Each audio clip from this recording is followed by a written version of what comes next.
Recorded by Penny Witt. The Black Cat by Edgar Allan Poe. For the most wild, yet most homely narrative which I am about to pen, I neither expect nor solicit belief. Mad indeed would I be to expect it, in a case where my very senses reject their own evidence. Yet mad I am not, and very surely do I not dream. But tomorrow I die, and today I would unburden my soul. My immediate purpose is to place before the world, plainly, succinctly, and without comment, a series of mere household events. In their consequences, these events have terrified, have tortured, have destroyed me. Yet I will not attempt to expound them. To me, they have presented little but horror. To many, they will seem less terrible than Baroque's. Hereafter, perhaps, some intellect may be found which will reduce my phantasm to the commonplace, some intellect more calm, more logical, and far less excitable than my own, which will perceive in the circumstances I detail with awe nothing more than an ordinary succession of very natural causes and effects. From my infancy, I was noted for the docility and humanity of my disposition. My tenderness of heart was even so conspicuous as to make me the jest of my companions. I was especially fond of animals, and was indulged by my parents with a great variety of pets. With these I spent most of my time, and never was so happy as when feeding and caressing them. This peculiarity of character grew with my growth, and in my manhood I derived from it one of my principal sources of pleasure. To those who have cherished an affection for a faithful and sagacious dog, I need hardly be at the trouble of explaining the nature or the intensity of the gratification thus deliverable. There is something in the unselfish and self-sacrificing love of a brute which goes directly to the heart of him who has had frequent occasion to test the paltry friendship and gossamer fidelity of mere man. I married early, and was happy to find in my wife a disposition not uncongenial with my own. Observing my partiality for domestic pets, she lost no opportunity of procuring those of the most agreeable kind. We had birds, goldfish, a fine dog, rabbits, a small monkey, and a cat. This latter was a remarkable, large, and beautiful animal, entirely black, and sagacious to an astonishing degree. In speaking of his intelligence, my wife, who at heart was not a little tinctured with superstition, made frequent allusions to the ancient popular notion, which regarded all black cats as witches in disguise. Not that she was ever serious upon this point, and I mention the matter at all for no better reason than that it happens just now to be remembered. Pluto, this was the cat's name, was my favorite pet and playmate. I alone fed him, and he attended me wherever I went about the house. It was even with difficulty that I could prevent him from following me through the streets.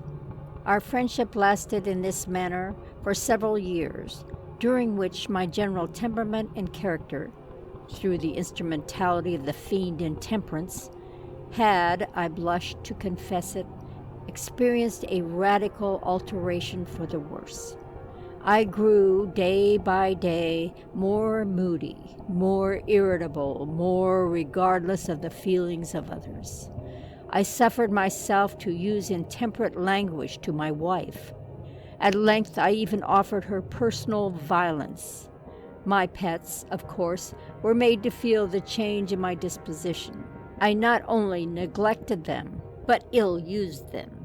For Pluto, however, I still retained sufficient regard to restrain me from maltreating him, as I made no scruple of maltreating the rabbits, the monkey, or even the dog, when by accident or through affection they came in my way.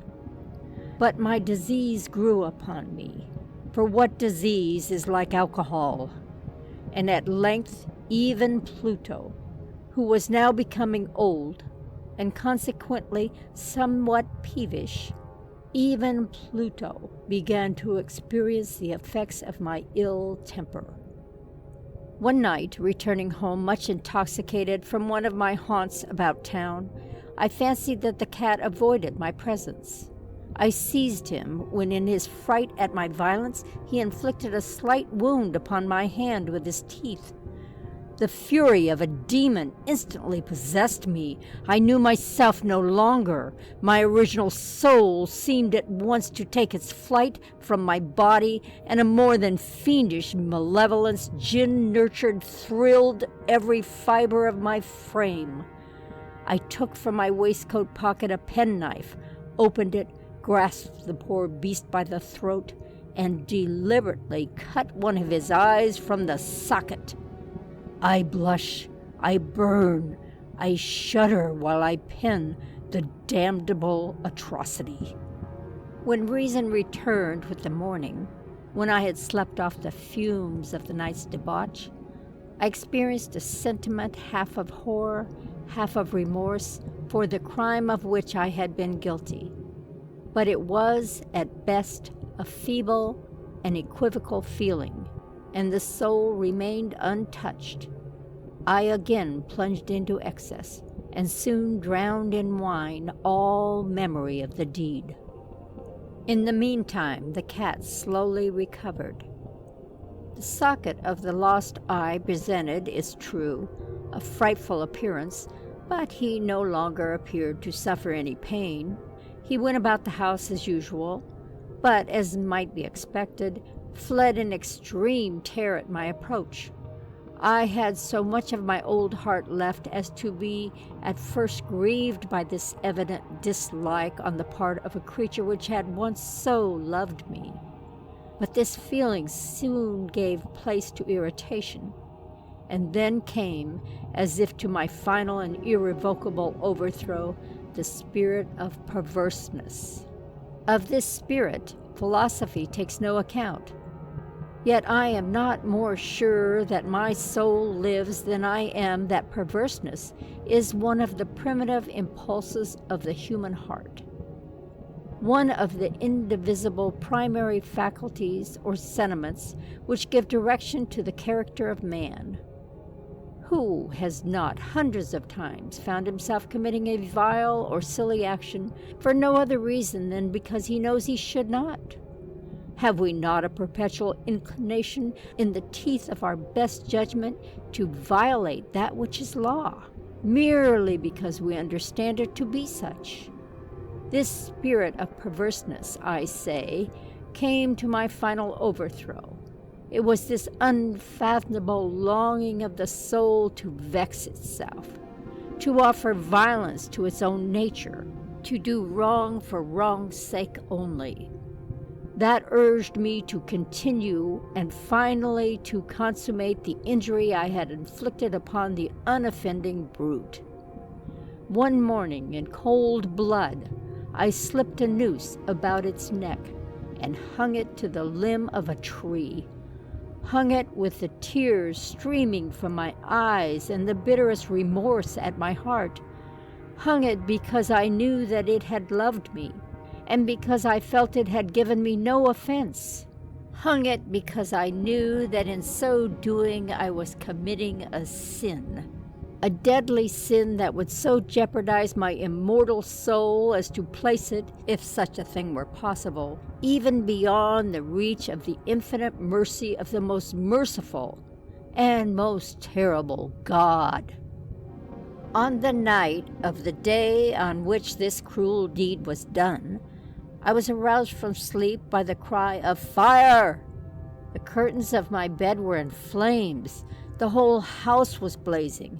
It was with great difficulty that my wife, a servant, and myself made our escape from the conflagration. The destruction was complete. My entire worldly wealth was swallowed up, and I resigned myself thenceforward to despair. I am above the weakness of seeking to establish a sequence of cause and effect between the disaster and the atrocity. But I am detailing a chain of facts, and wish not to leave even a possible link imperfect. On the day succeeding the fire, I visited the ruins. The walls, with one exception, had fallen in. This exception was found in a compartment wall, not very thick, which stood about the middle of the house, and against which had rested the head of my bed. The plastering had here, in great measure, resisted the action of the fire, a fact which I attribute to its having been recently spread. About this wall a dense crowd were collected, and many persons seemed to be examining a particular portion of it with very minute and eager attention. The words "strange," "singular," and other similar expressions excited my curiosity. I approached and saw, as if graven in bas relief upon the white surface, the figure of a gigantic cat. The impression was given with an accuracy truly marvelous. There was a rope about the animal's neck. When I first beheld this apparition, for I could scarcely regard it as less, my wonder and my terror were extreme. But at length reflection came to my aid. The cat, I remembered, had been hung in a garden adjacent to the house. Upon the alarm of fire, this garden had been immediately filled by the crowd, by someone of whom the animal must have been cut from the tree and thrown through an open window in my chamber. This had probably been done with the view of arousing me from sleep. The falling of other walls had compressed the victim of my cruelty into the substance of the freshly spread plaster, the lime of which, with the flames and the ammonia from the carcass, had then accomplished the portraiture as I saw it. Although I thus readily accounted to my reason, if not altogether to my conscience, for the startling fact just detailed, it did not the less fail to make a deep impression upon my fancy. For months I could not rid myself of the phantasm of the cat, and during this period there came back into my spirit a half-sentiment that seemed, but was not, remorse. I went so far as to regret the loss of the animal, and to look about me, among the vile haunts which I now habitually frequented, for another pet of the same species and of somewhat similar appearance, with which to supply its place. One night, as I sat half stupefied in a den of more than infamy, my attention was suddenly drawn to some black object reposing upon the head of one of the immense hogsheads of gin, or of rum, which constituted the chief furniture of the apartment. I had been looking steadily at the top of this hogshead for some minutes, and what now caused me surprise was the fact that I had not sooner perceived the object thereupon. I approached it and touched it with my hand. It was a black cat, a very large one, fully as large as Pluto, and closely resembling him in every respect, but only Pluto had not a white hair upon any portion of his body. But this cat had a large, although indefinite, splotch of white covering nearly the whole region of the breast. Upon touching him, he immediately arose, purred loudly, rubbed against my hand, and appeared delighted with my notice. This, then, was the very creature of which I was in search. I at once offered to purchase it of the landlord, but this person made no claim to it, knew nothing of it, had never seen it before. I continued my caresses, and when I prepared to go home, the animal evinced a disposition to accompany me. I permitted it to do so, occasionally stooping and patting it as I proceeded. When it reached the house, it domesticated itself at once, and became immediately a great favorite with my wife. For my own part, I soon found a dislike to it arising within me. This was just the reverse of what I had anticipated, but I know not how or why it was. Its evident fondness for myself rather disgusted and annoyed me. By slow degrees, these feelings of disgust and annoyance rose into the bitterness of hatred. I avoided the creature, a certain sense of shame and the remembrance of my former deed of cruelty, preventing me from physically abusing it. I did not, for some weeks, strike or otherwise violently ill-use it, but gradually, very gradually, I came to look upon it with unutterable loathing, and to flee silently from its odious presence as from the breath of a pestilence.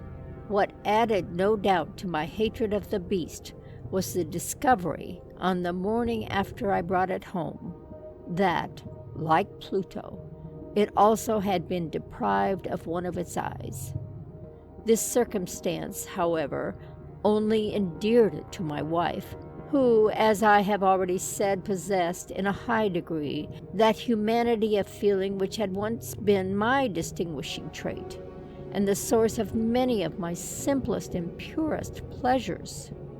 With my aversion to this cat, however, its partiality for myself seemed to increase.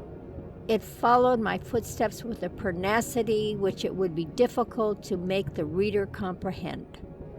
Whenever I sat, it would crouch beneath my chair, or spring upon my knees, covering me with its loathsome caresses. If I arose to walk, it would get between my feet, and thus nearly throw me down, or, fastening its long and sharp claws in my dress, clamber in its manner to my breast. At such times, although I longed to destroy it with a blow, I was yet withheld from doing so, partly by a memory of my former crime, but chiefly, let me confess it at once, by absolute dread of the beast. This dread was not exactly a dread of physical evil, and yet I should be at a loss how otherwise to define it.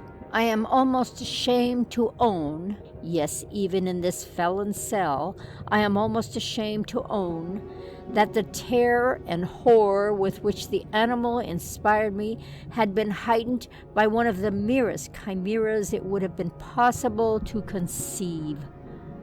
My wife had called my attention more than once to the character of the mark of white hair of which I have spoken, and which constituted the sole visible difference between the strange beast and the one I had destroyed.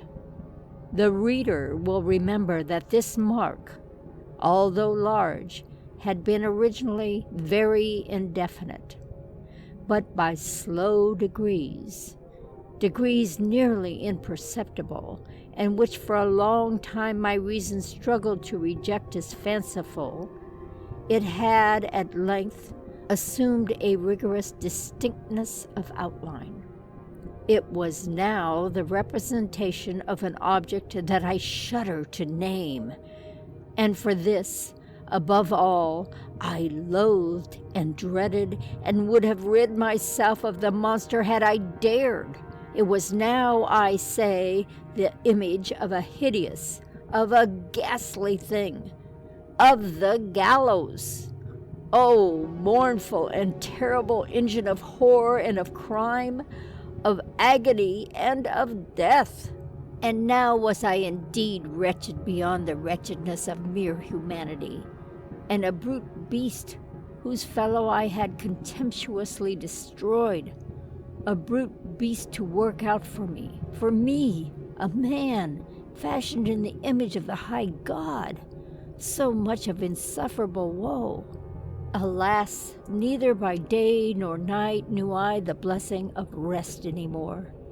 During the former, the creature left me no moment alone, and in the latter I started hourly from dreams of unutterable fear, to find the hot breath of the thing upon my face, and its vast weight an incarnate nightmare that I had no power to shake off, incumbent eternally upon my heart.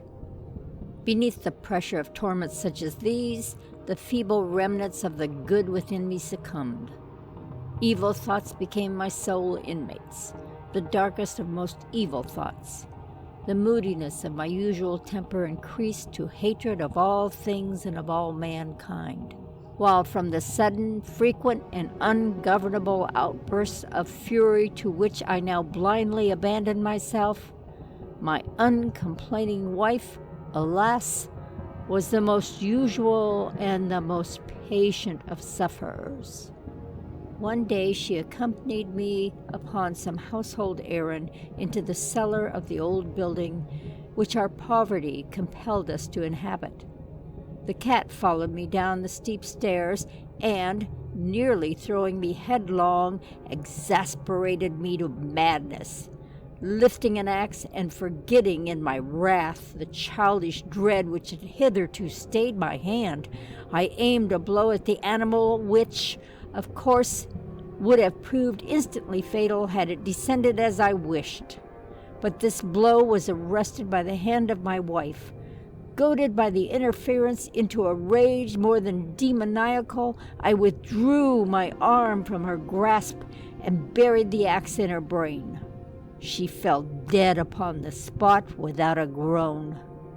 This hideous murder accomplished, I set myself forthwith, and with entire deliberation, to the task of concealing the body.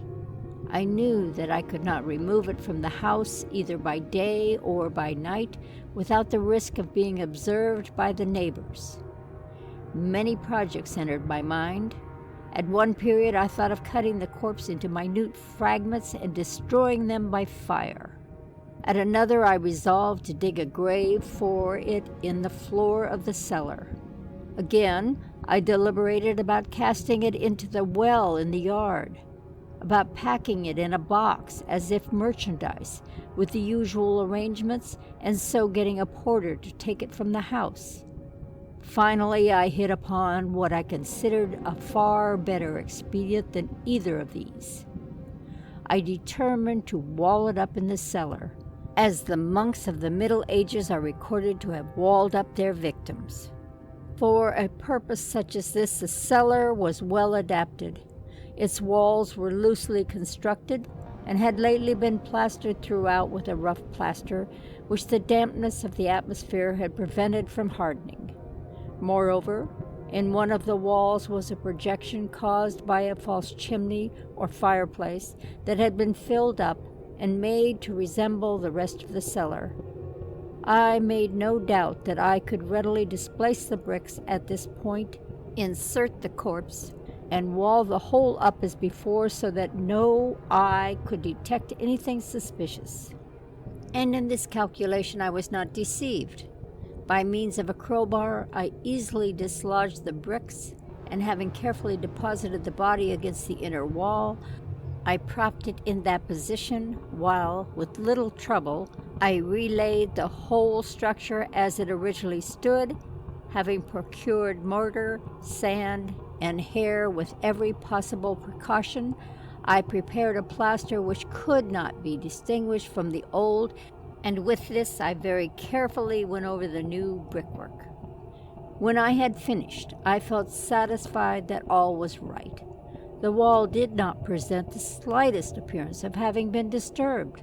The rubbish on the floor was picked up with the minutest care. I looked around triumphantly and said to myself, "Here at last, then, my labor has not been in vain." My next step was to look for the beast which had been the cause of so much wretchedness, for I had at length firmly resolved to put it to death. Had I been able to meet with it at the moment, there could have been no doubt of its fate. But it appeared that the crafty animal had been alarmed at the violence of my previous anger, and forbore to present itself in my present mood.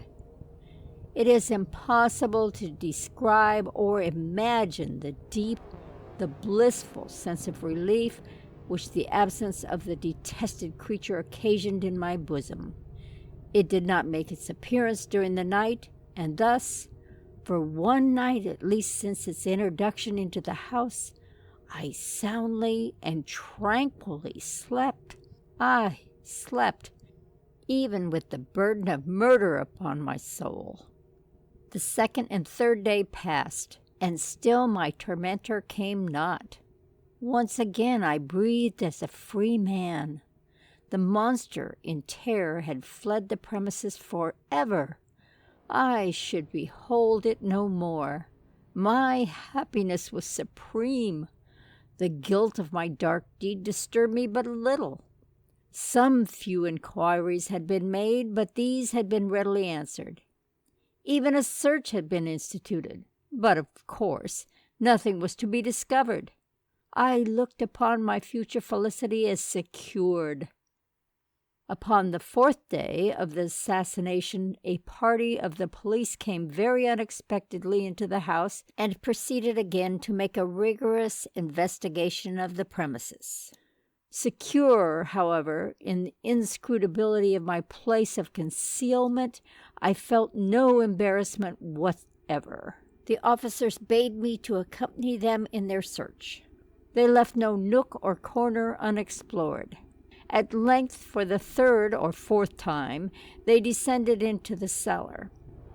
I quivered not in a muscle. My heart beat as calmly as that of one who slumbers in innocence. I walked the cellar from end to end.